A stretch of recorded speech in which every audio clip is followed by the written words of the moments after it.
On the other side, Denzel Ward had spoke to the media this week. He's also coming off the COVID list, and he said it's taken him a while to kind of get back to normal. I was just wondering, how close are you? How do you feel to where you were prior to going on the COVID list? Yeah. I feel good, actually. I just, took that time off, and I just try to work on something, and I got my legs back, I reset it, and every negative I get, I just try to flip it for a positive, and I'm rolling, and I feel good and moving around, and I'm ready for Sunday. Let's go next to Sarin Petro. Go ahead, Sarin. Anthony, I'm curious. Kareem Hunt's a very physical runner. Eric Bieniemy, I think, called him violent. Was how he put it.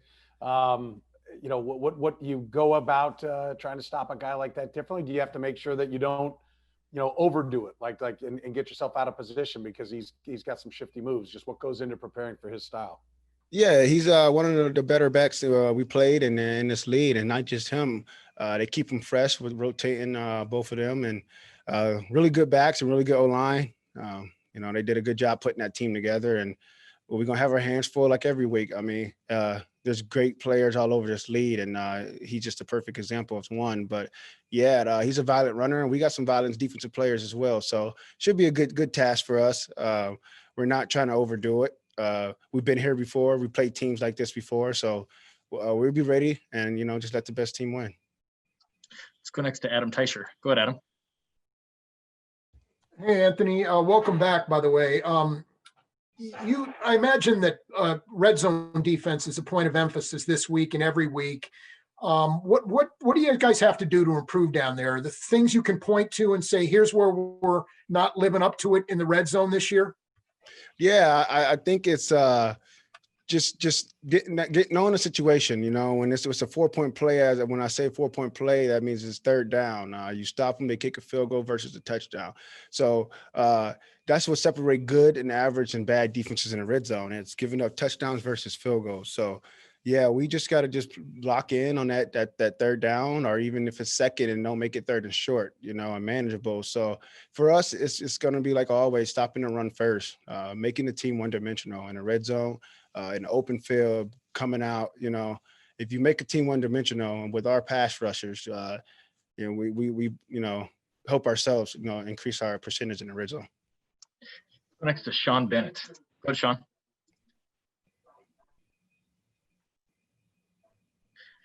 Let's try one more time here, Sean. Should pop up and say, unmute yourself.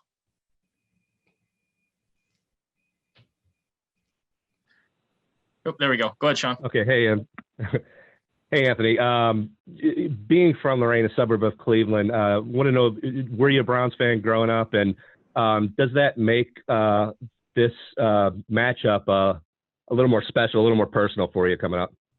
Yeah, definitely. I was a Browns fan growing up. Where I'm from, Lorain, is you really have no choice. It's bred in your family and in the community and things like that. But to be honest, I haven't really been back in a while. I mean, I've been 4 years at Iowa, 4 years in Dallas. I'm in my third year here, so I haven't been home lately in a while. So this game is just like any other game for me. Good ball club. We're a good ball club. It's a playoff football. None of that home from there and all that stuff have nothing to do with it. It's not going to change the outcome of the game or, the outcome of me preparing or getting ready for the game. So it just happened to be like that. We got a couple guys, from that area as well. So, yeah, I just think it's another game. Prepare the same no matter who we're playing. And, once we get between those lines, it doesn't really matter where you're from. Let's go next to Rob DeFranco. Go ahead, Rob. Hey, Anthony. Just to play off what Sean just asked, how has your family reacted to this game? I'm sure they were big Browns fans as well. Have they been kind of talking to you about this game? Oh yeah, definitely. I'm very convinced about 50 or 60% are rooting for the Browns, but that's okay. They still love me, so that's all that matters right now. So yeah, and if my dad was still alive, I'm sure he was the same way. He's been a Browns fan all his life and grew up and rooted for them. And it's good for them and good for their city, but I mean, they're in our way of our goals, so there's only one way to handle that, and that's by getting the win. So I really don't go into in depth because I'm from there and all that. I'm just preparing for it like it's a regular game. We've got 3 hands up. We'll go right down the line, starting with Todd Lebo. Go ahead, Todd. Hey, Anthony, I've just kind of got a big picture question about you guys are on the cusp of playing in a playoff game. You're just coming off the COVID list. What sort of accomplishment do you think it's been for your franchise and the league to navigate through this season and to continue on with football? And now you're right here getting ready to get in the postseason again. Yeah, it just shows that it can work. I mean, of course, there's going to be bumps and bruises throughout the process, and some guys, unfortunately enough, get COVID and things like that. But when you have a lot of people putting their hands in and actually trying to make it work, it can work. And it just shows all the other professions, not even professions and other sports at high school and college level.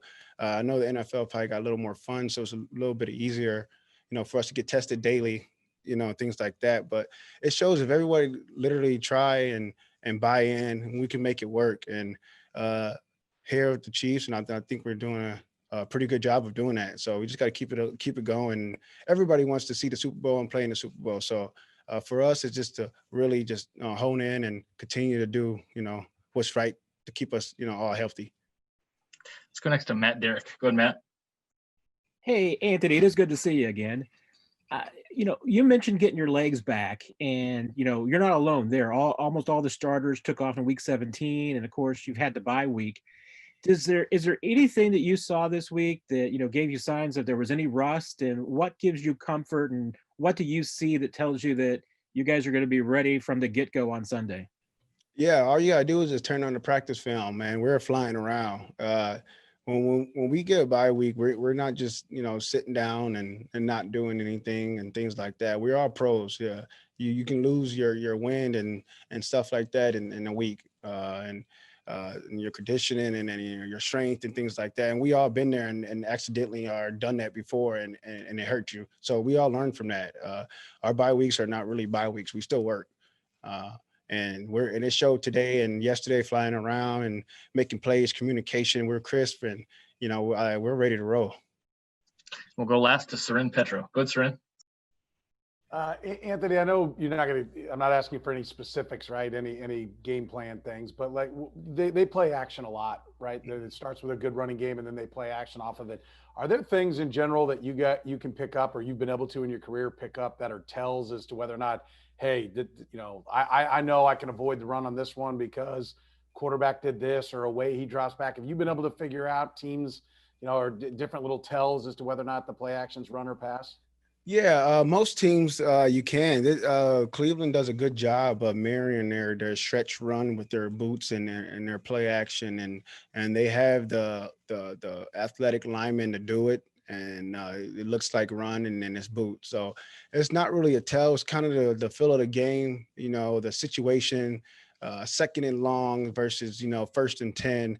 So it's just all that stuff plays a role in how you play. You get the call, you see the down and distance, and then you see the formation and you go from there. So different parts of the game, they might trick you once or twice, but once you get the flow of the game and the situation, the down and distance and things like that, you're able to be one up on the offense, So, I just think as the game goes on, we just catch the flow. But the main priority is stopping the run. So we can react to the boot. That's just off your ability and your reaction.